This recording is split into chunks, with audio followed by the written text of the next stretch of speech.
I innocently wore no panties to his office party. He fired me from our joint account the next day. Hello, Reddit. I am in so much trouble. I never planned for any of this to happen. I keep telling myself that, over and over, as if repeating it will somehow make it true. As if saying it enough times will erase what I did that night. But the reality is, it did happen. And now, I'm living in the aftermath of a mistake I never intended to make, but one I can't take back. My name is Melissa, and I will start this story by telling you that I had been unfaithful before to my husband Daniel, but never recklessly. Never like this. I was always careful, calculated. The affairs I had weren't out of impulse, they were out of necessity. Or at least, that's what I told myself. They filled the gaps that Daniel had left behind. He was too busy, too distant, too wrapped up in his world to see how much I was slipping away. I wasn't looking for love, just a reminder that I was still wanted, still desirable. I had rules, boundaries, lines I wouldn't cross. And one of those rules was that I would never, ever bring my infidelities anywhere near Daniel's world. His office, his colleagues, his carefully crafted reputation, that was sacred ground. But then, the office party happened, and in one careless, impulsive moment, I ruined everything. The dress I wore that night was a last-minute decision. It wasn't meant to be seductive, just something sleek, something that made me feel confident. The fabric clung to my curves, hugged my hips in just the right way, and made me feel beautiful in a way I hadn't in a long time. I wasn't even thinking about the fact that I had no panties on. My thighs had been itching all day, and the idea of wearing something underneath felt suffocating. It wasn't about being provocative. It was about comfort, about feeling free. Daniel barely looked at me when we arrived at the party. He was too busy shaking hands, nodding along to conversations about quarterly reports and investment portfolios, acting like the perfect executive. I stood by his side, smiling when appropriate, sipping champagne when the conversation no longer included me. I was used to this. These events weren't for me. They were for him. I was just there as his wife, an extension of his image, expected to smile and play along. But the longer I stood there, the more restless I felt, the more invisible I felt. And then, there was him. I didn't even notice him at first. Not really. But he noticed me, and that was all it took. A passing glance, a slow once-over that lingered just a little too long.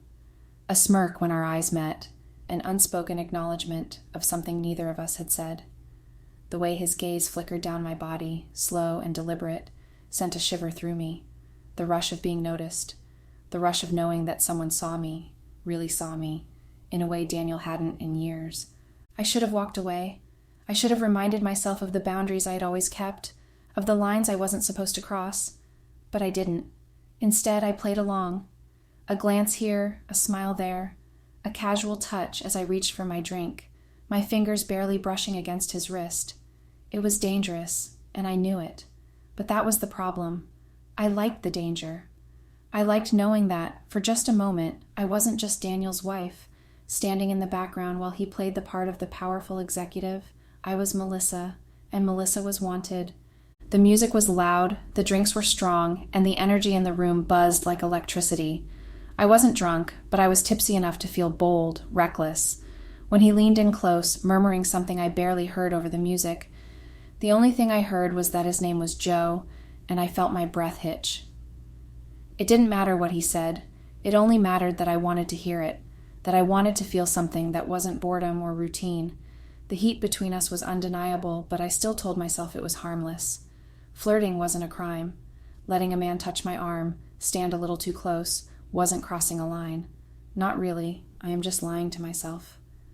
At that moment, I wanted him to bend me over and defile me in ways that even God would have to look away. There and then, the moment shifted. His hand brushed against my hip, lower than it should have, and instead of stepping away, I stayed. When his lips ghosted over my ear, his breath warm against my skin, I shuddered, and not from fear. He asked me something. I don't even remember what. Maybe I didn't even hear it. All I knew was that 1 minute, we were standing in the crowded room, pretending this was nothing, and the next, we were slipping down the hallway, past laughing coworkers and the hum of conversations, past the noise and the expectations. And then, we were alone. The restroom door clicked shut behind me, and my heart was hammering so hard I could hear it in my ears. I should have stopped there. I should have laughed it off, made up an excuse, walked away, but I didn't. His hands were on me before I had time to think, before I had time to remind myself that this was a mistake. His fingers trailing up my thigh, finding bare skin where there should have been lace or silk, where there should have been an underwear. And that's when I knew there was no stopping this. Not now. Not with the way my body was already betraying me, my breath catching in my throat as his lips found mine, desperate and demanding. Not when I had already let it go this far. I didn't plan for it to happen, but I didn't stop it either. And that, I think, is the worst part. I don't know what was going through my head at that moment. Maybe nothing at all. I just felt reckless.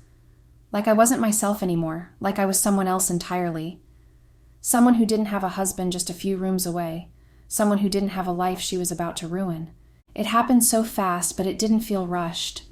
Every touch, every movement felt like it had been building up all night. Like we had been inching toward this from the moment our eyes first met across the room. My back pressed against the counter, my fingers gripping the edge like it was the only thing keeping me grounded. All I knew was that I was caught in something I couldn't pull away from. My skin was on fire, my mind foggy from the alcohol, from the adrenaline, from the sheer stupidity of what I was doing. And yet I didn't stop. His hands roamed lower, his touch rougher now, more certain. I gasped as he pressed closer. My legs parted without me even thinking about it, and that was it. That was the moment I sealed my fate. It didn't take long. There was no restriction. All he had to do was pull up my dress, and he could see that I was dripping so bad. Neither of us were interested in dragging it out. It was fast, heated, the kind of sex that happens when two people know they shouldn't but do anyway. The kind of thing you don't think about until it's too late. And then, just like that, it was over. I stood there, breathless, my dress bunched up around my waist, my hands shaking as I smoothed it back down. My reflection in the mirror looked wrong. Flushed cheeks, swollen lips, eyes wide like I had just woken up from a dream. A bad one. My stomach twisted, and suddenly, the high I had felt just moments ago vanished, replaced by something heavier. Regret. I exhaled slowly, trying to steady myself. I could fix this. I could walk out of here, go back to the party, pretend like nothing happened. Nobody had to know. But I didn't know. That's what I keep coming back to. I just didn't know. I walked out of that bathroom with my head high, smoothed down my dress, checked my reflection once in the mirror, and convinced myself that what had just happened was contained, that it was over, that I could walk back into that party, sip my champagne, smile at my husband, and pretend I was still the same woman I had been before I crossed that line. I had no idea that at that very moment someone was already talking, someone had already seen. I don't even know who it was. I didn't notice anyone when I walked out. Maybe it was just bad timing. Maybe I was too focused on fixing myself, on pushing down the guilt before it had the chance to settle. But I know now that I wasn't careful, that someone had seen me walk out, my hair messy, my lipstick slightly smudged, my dress just a little too wrinkled, and that someone went straight to Daniel. I carried on like nothing had happened. I mingled, I laughed at jokes, I stood next to Daniel as he spoke to his colleagues, pretending to listen while my heart was still racing from what I had done. Every now and then I felt a flicker of guilt, but I shoved it down, convincing myself that it was just a mistake, a one-time slip, something I could move on from. But Daniel already knew. He was watching me, and I didn't even notice. I should have seen the signs. The way his responses to people were shorter than usual, the way he kept glancing at his phone like he was waiting for something, the way he wasn't really looking at me. But I was too caught up in my own performance to realize that, for the first time in our marriage, I was completely exposed. I still don't remember when we left.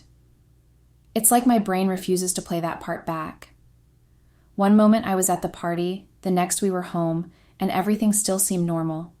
He didn't say anything. He didn't confront me. He didn't yell. I woke up the next morning thinking I had gotten away with it, and then I checked my phone. My banking app wouldn't let me log in. At first I thought it was just a glitch, some kind of security lock for logging in late at night, but then I tried another card. Declined. I pulled out my credit card, the one we shared, the one that had never once in my life failed me. Declined. That was the moment my stomach twisted. That was the moment I knew something was very, very wrong.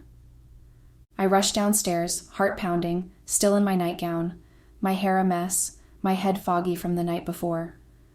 I found Daniel already dressed for work, sitting at the table, drinking his coffee like it was any other morning.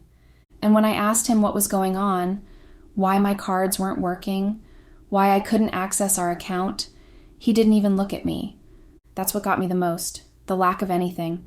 No anger, no confrontation, no accusations, just calm, quiet detachment. He told me I needed to figure things out on my own. That was it. No explanation, no discussion, just those words, spoken so evenly that I felt the blood drain from my face before he even stood up to leave. I wanted to push him, to demand an explanation, to make him tell me what he knew, but I didn't, because deep down, I knew exactly what was happening. Daniel wasn't angry in the way I expected. He wasn't lashing out, wasn't raising his voice, wasn't calling me names or making threats. No, this was something else. This was control. This was punishment in its purest form. I was being cut off. I stood there frozen as he grabbed his keys, took one last sip of coffee, and walked past me like I wasn't even there, like I wasn't his wife, like I wasn't even a person he recognized anymore. And just like that, he was gone. I didn't cry. Not at first. I just stood there, my fingers gripping the back of the chair so tightly that my knuckles turned white, staring at the space where he had been just moments ago. My brain refused to process what was happening. I tried my cards again, declined. I tried calling my bank, no access. I called Daniel, straight to voicemail. That's when the panic set in. That's when I finally understood. I had never been in control. I had never had power in this marriage. Daniel was the one who handled our finances. Daniel was the one who managed the accounts. Daniel was the one who always had the final say. And now Daniel was the one who had just erased me financially like I was nothing. I didn't know what to do. I paced the kitchen, my hands shaking, my chest tightening with each passing second. The house that had always felt so familiar now felt alien, like I didn't belong in it anymore, like I had already been erased. I tried to calm myself, tried to tell myself that this was just temporary, that Daniel was just angry, that he'd get over it, that we'd talk about it when he got home. But the longer I stood there, the less I believed that. Because Daniel wasn't acting like someone who was angry. He was acting like someone who had already made his decision. I don't know how long I stood there before the first tear fell, but once it did, I couldn't stop the rest from coming. I had done a lot of things in my life that I regretted, but standing there, staring at the empty doorway, realizing that I had just lost control of everything in a single night, I knew one thing for certain. I had never regretted anything more than this. Melissa reflects on how their marriage reached this breaking point. She loved Daniel, but over the years he had become distant, emotionally unavailable, and too focused on his career. She felt neglected, like a trophy wife with no real value beyond appearances. She never planned to cheat when she first did, but when a man she met at the gym flirted with her, she gave in. The rush of being wanted was intoxicating. One affair turned into another, and before she knew it, cheating had become a pattern. But she was always careful, never reckless. Until the office party, I thought the worst part was waking up that morning and realizing I had been financially cut off. I was wrong. That was just the beginning. At first, I kept telling myself this was temporary, that Daniel was just angry, that he needed time, that this was his way of punishing me before we had the real conversation, the confrontation, the one where I'd cry and beg and say all the right things, and he'd yell and say all the things I deserved to hear, and then we'd figure out how to move forward. But that conversation never came. Daniel didn't want an apology. He didn't want answers. He wanted me to feel it. It started with the silence. I had expected rage, screaming, accusations, anything to tell me how badly I had hurt him. But Daniel didn't yell. He didn't curse. He didn't even look at me most of the time. He came home from work late, sometimes past midnight, and by then I had been sitting in the house for hours, replaying everything, waiting for him to walk through that door and finally talk to me. But when he did, he didn't say a word. He walked right past me like I wasn't even there. That first night, I tried to talk to him. I asked him if we could just sit down, just discuss what was happening, but he acted as if he hadn't heard me. He went into the bedroom, our bedroom, but he didn't sleep on the bed. He sat at his desk, turned on his laptop, and started working like I didn't exist. I stood in the doorway, my chest tight, waiting for him to acknowledge me, but he never did. I didn't sleep that night. I just lay there, staring at the ceiling, waiting for something, anything to happen. It didn't. The next morning, he was already gone before I woke up. No note, no explanation. Just an emptiness that stretched over everything. That's when the real changes started. The credit cards had already been cut off, but now the utilities were suddenly in his name only. He made calls, removed me from everything, piece by piece. Cell phone plan, transferred to him. Joint savings, emptied. Car lease, transferred to his personal account. Every time I tried to log into something, there was a block in place, as if I had been erased from my own life. I overheard him on the phone one night, his voice low but firm. I wasn't trying to listen. I just happened to walk past the office door when I heard my name. I froze. He was talking to a lawyer. I felt my stomach drop, my pulse start to race. Divorce? A legal separation? What was he doing? I wanted to walk in to demand answers, but I stopped myself. Because if I heard the words out loud, if I confronted him and he confirmed it, then it would be real. And I wasn't ready for real. Over the next few days, I started noticing more things disappearing. The little things. His wedding ring was gone. His favorite coffee mug wasn't in the cabinet anymore. The watch I got him for his birthday was missing from the nightstand. It hit me like a slow, creeping realization. He was removing himself from this house, piece by piece, and I was just watching it happen. I tried to stay calm, to convince myself that this didn't mean anything, that it was just him punishing me, giving me the silent treatment, trying to make me sweat before we finally talked it out. But then I found the folder. It was on the kitchen counter, sitting there like it had been left for me to find. Inside was paperwork, legal paperwork, asset separation, preliminary divorce discussions, a list of everything we owned and everything that was his. That was the moment I realized he wasn't trying to punish me. He was removing me. And he was doing it in the cleanest, most calculated way possible. This wasn't about anger anymore. It was about control.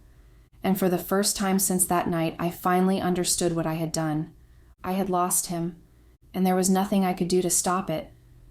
What's even crazier was that I had thought that what happened at the office party was the worst of it, that I had made one reckless, impulsive mistake and was now paying the price, that if I could just fix this, if I could just make Daniel see that it was only that night, that I wasn't some serial cheater, maybe there would be a way to move forward.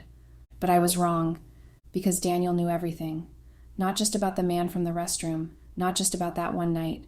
He knew it all. It happened 2 days after I found the paperwork sitting on the counter.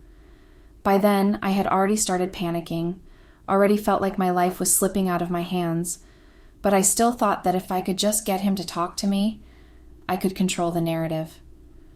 I could make him believe that this was just a lapse in judgment and that we could get past it. But then I saw the email. I wasn't trying to snoop. I had gone into the office to ask him, beg him really, to sit down with me, to talk, to let me explain. But when I walked in, he was at his desk, staring at his screen. I knew that look, focused, distant, unreadable. And then he closed his laptop. I hadn't seen what was on the screen, but something about the way he did it, quick, deliberate, final, sent a wave of nausea through me. That's when I knew that whatever he was looking at, it was about me. I couldn't stop myself. The second he left the room, I reached for the laptop. I knew his password. I had never needed it before. Daniel handled everything. Our accounts, our finances, our schedules. But I needed it now. And the moment the screen unlocked, I felt the blood drain from my face. Because staring back at me was proof, not just of what happened that night, not just the office party, everything. I don't know how long I sat there scrolling through messages, screenshots, hotel confirmations, things I had thought were long gone, buried, forgotten, names, dates, locations, conversations I barely remembered having. Daniel had known for a while. I don't know how he got everything. I don't know how long he had been collecting it. I don't know if he had hired someone or if he had just been watching, waiting, slowly putting the pieces together while I went on believing that I was getting away with it. But he knew. And he wasn't going to let me walk away from this untouched. I felt like I was going to be sick. I slammed the laptop shut, my hands shaking, my chest tightening. I couldn't breathe. I wanted to convince myself that this wasn't as bad as it looked, that maybe he had gotten it wrong, that maybe some of it wasn't what it seemed. But I couldn't even lie to myself, because I knew it was all real. There was Jason, the man from the gym, the one who had started out as just harmless conversation while we worked out. But then we started texting, then grabbing coffee after workouts. And then one day, I was in his car, parked in a quiet corner of the lot, his hands gripping my thighs, and I didn't stop him. There was Ryan, the old friend from college who had reconnected with me through social media.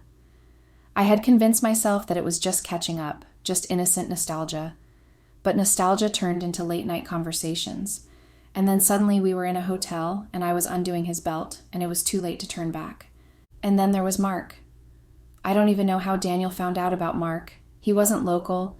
He was someone I met on a weekend trip with my girlfriends, someone who was never supposed to be anything more than a drunken mistake, and yet there it was, proof that Daniel knew. I felt naked, exposed. Like my entire life, my every secret, had been laid out in front of me, and there was nothing I could do to take it back. The worst part, Daniel never confronted me about it. He didn't throw the laptop in my face. He didn't scream. He didn't ask me how long it had been going on. He just let me sit there, drowning in it. That was the moment I knew there was no coming back from this. Because Daniel wasn't planning to fight me. He wasn't going to argue or demand answers. He was preparing to erase me. I still don't know what he's going to do next. He hasn't filed for divorce yet, but I know it's coming. He's cutting me out step by step. He's making sure I have nothing. No money, no home, no security. And I deserve it, don't I? I don't even know why I'm posting this. Maybe because I have nowhere else to turn. Maybe because I'm hoping that someone, somewhere, has been through this and can tell me how to fix it. Is there anything left to fix? Is there any way to get him to forgive me? Or am I just waiting for the day I wake up and realize he's taken the last thing I have left? Reddit, I don't know what to do. Update. It's been a week since my first post, and somehow things have gotten worse.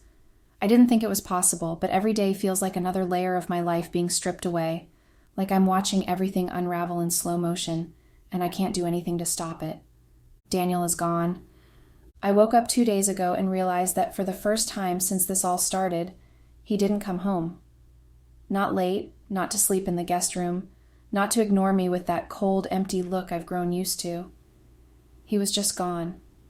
At first I thought maybe he had stayed at work late. Maybe he had crashed at a friend's place for the night just to put some space between us. But then I checked the closet. His suitcase was missing. So were some of his suits, his toiletries, his wedding ring, that had been sitting on the dresser for days untouched. That's when I knew. He had left. I tried calling him. It went straight to voicemail. I sent a text asking him when he'd be home, if we could talk. No response. Then another. Then another. Nothing. I didn't get the full answer until later that day when I ran into one of our mutual friends, or at least someone who used to be my friend. She told me casually, like it was just another piece of gossip, that Daniel had checked into a hotel downtown, that he had been there for days, that he wasn't planning on coming back anytime soon.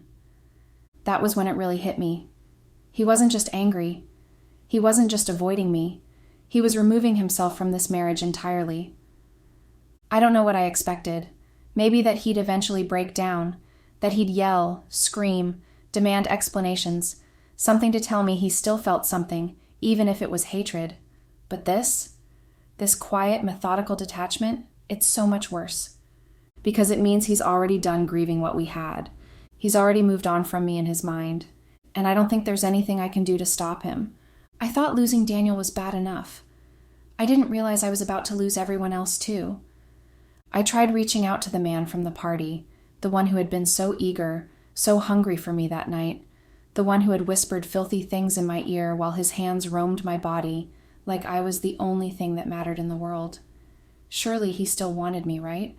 Surely, after all this mess, I could at least find some sort of comfort in knowing that I hadn't thrown everything away for nothing. But he ignored me. I called. No answer. I texted. Left on read. I tried again and again, and after the third or fourth time, the message wouldn't even go through. He blocked me. That's when the humiliation really started to settle in. I had risked everything that night, let myself be touched, taken, ruined for a man who hadn't even thought about me beyond that moment. And now he was acting like I didn't exist. I was nothing to him, and now I was nothing to everyone else too. Daniel has been talking, and not just to lawyers, he's telling his side of the story, and people are listening. At first I thought it was just a few close friends, but it's everyone now. Asterisk, asterisk, people I've known for years, people I thought would at least hear me out, people I thought would try to stay neutral. They're all gone.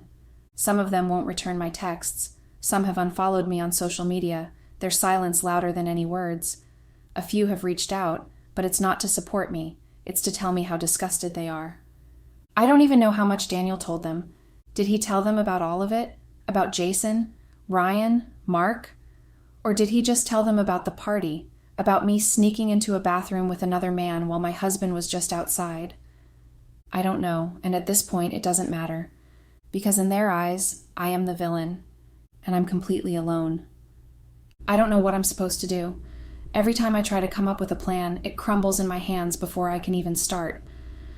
I thought about going to the hotel and forcing Daniel to talk to me, but what would that even accomplish?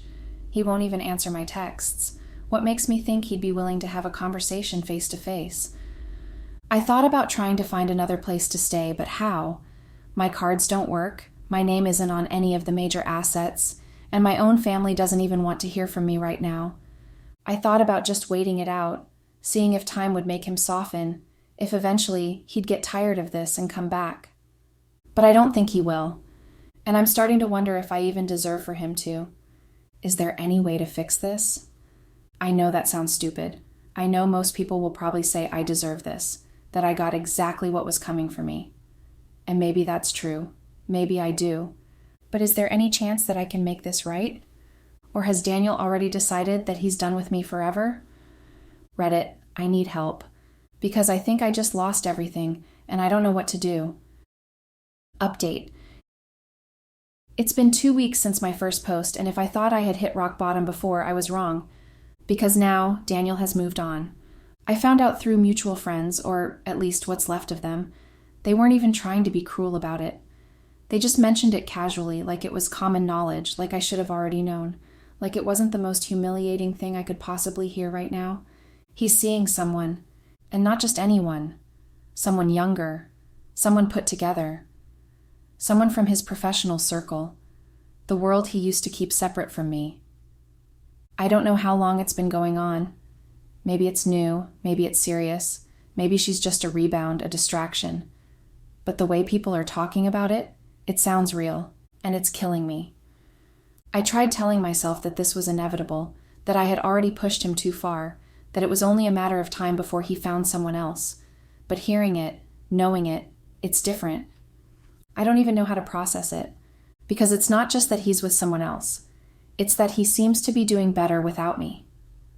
There are rumors now, whispers that he's already met with divorce lawyers, that he's taking the final steps to make this official, to remove me from his life completely, that this isn't just some reaction to what I did, but that he's actually happy now. And meanwhile, I have nothing. I had to move back in with my parents. My parents, who haven't stopped looking at me like I'm a complete disappointment since the moment I walked through the door. I know what they're thinking, that they warned me, that they never fully understood my marriage but always told me Daniel was a good man, a stable man, a man who would take care of me. And now, I've been cut off, replaced, erased. I can't even get a job right now. My resume is barely impressive, my qualifications outdated. Daniel was the one who handled everything financial, and I let myself believe that was okay, that I'd always have security with him. Now, I don't even have access to my own savings, and she gets to have him now. The woman he's been seeing, she's everything I'm not. She's successful, poised, respected. She has her own life, her own career, her own stability. She doesn't need him, which means he's with her because he wants to be, not because he feels obligated. That realization hurts more than anything, because I had spent years thinking Daniel would never leave me, that even if things got bad, even if he found out the truth, he would still stay, because that's who he was, steady, loyal, predictable. But I was wrong. I underestimated him. And now I'm the one sitting in my childhood bedroom, staring at the ceiling at 3 a.m, wondering if I should reach out one last time. I know what everyone will say, that I should let it go, that I should move on, that I did this to myself. And maybe they're right. But part of me can't accept that it's really over. That I'll never wake up next to him again. That I'll never walk into the kitchen and see him drinking coffee in his usual spot. That I'll never get another chance to fix this. I just keep thinking, should I try? Should I show up at his office, ask him for one more conversation? Should I try to remind him of what we had, of who we used to be? Or has he already closed that door forever? Reddit, please tell me, do I reach out or is this really the end of everything?